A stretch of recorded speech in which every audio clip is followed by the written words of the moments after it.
বাড়িতে অসুখ হলেই বলে হলুদ দুধ খেয়ে নাও। এটা কি সত্যি?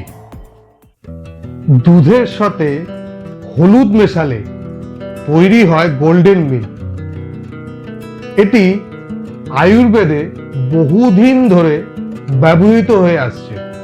হলুদের কারকিউমিন একটি প্রাকৃতিক যৌগ যা প্রদাহ কমাতে সাহায্য করতে পারে। বিভিন্ন গবেষণায় জানা গেছে সর্দি, শরীর ব্যথা বা ঘুমের আগে অনেকেই এই হলুদ দুধ পান করে। উষ্ণ পানীয় হিসাবে এটি খুব আরামদায়ক। তবে একটি বিষয় মনে রাখা খুব জরুরি, হলুদ দুধ সব রোগ সারায় না। এটি সহায়ক কিন্তু চিকিৎসার বিকল্প নয়। আজ ঘরের সহজ উপায়গুলি শুধু অভ্যাস নয়, প্রজন্মের অভিজ্ঞতা। হলুদ দুধও সেই ঐতিহ্যের অংশ।